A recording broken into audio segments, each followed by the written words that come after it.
Assalamualaikum warahmatullahi wabarakatuh. Izinkan saya memperkenalkan diri. Nama saya Kelvin Edward Padang dari Sekolah Tinggi Teknologi Adi Cipto sebagai pembicara pertama pada siang hari ini. Mosi kita pada hari ini adalah Dewan ini melarang pekerja anak.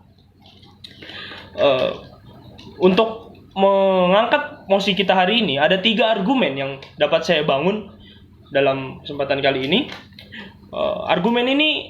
Argumen yang pertama yaitu kami setuju bahwa melarang pekerja anak untuk kesejahteraan anak tersebut. Yang kedua, untuk mengurangi tindak kriminal pada anak. Dan yang ketiga, anak sebagai bibit muda bangsa.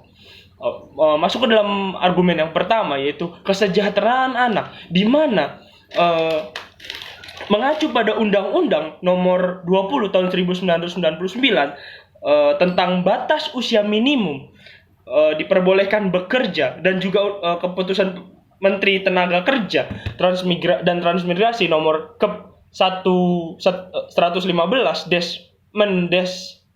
Romawi 7 Romawi 2004 yang tentang perlindungan bagi anak yang melakukan pekerjaan untuk mengembangkan bakat dan minat. Di mana Dewan Juri? Kita tahu bahwa anak di usia rentan di bawah 15 tahun adalah usia-usia yang dapat digunakan oleh anak untuk tumbuh kembangnya, untuk berinovasi di bidang pendidikan. Lalu kreativitas mereka juga ada di usia tersebut.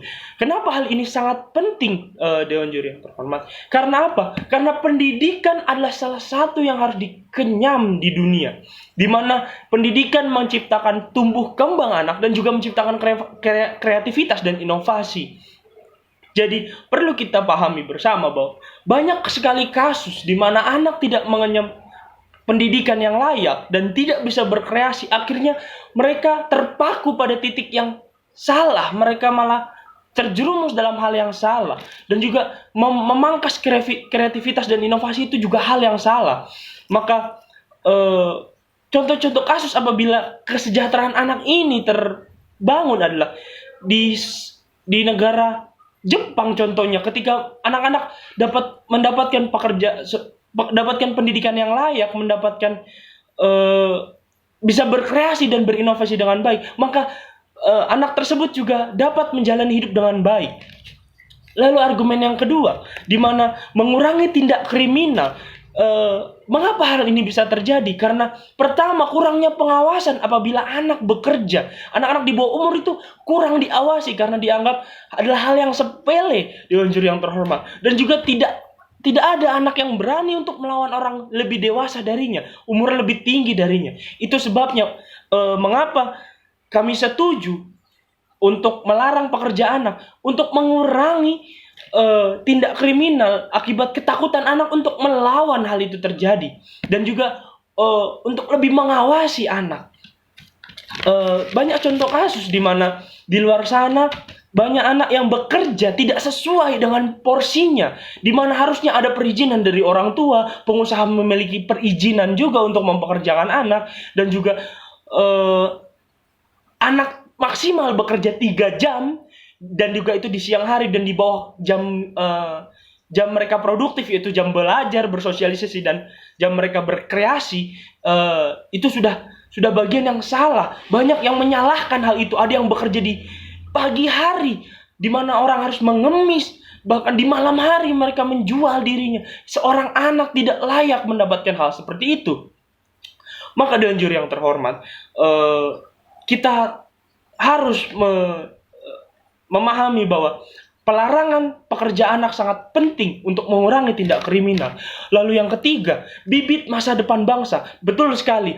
Hal ini dapat terjadi karena kita tahu anak-anak di belahan dunia manapun adalah sebuah bibit atau generasi muda bangsa, di mana dia harus mengembangkan dirinya. Apabila kita bisa mensejahterakan anak dan mengurangi tindak kriminal pada anak, maka psikis dan mental pun akan baik untuk mengembangkan bangsa ini, bangsa kita yang tercinta, dan juga bisa berinovasi dengan baik.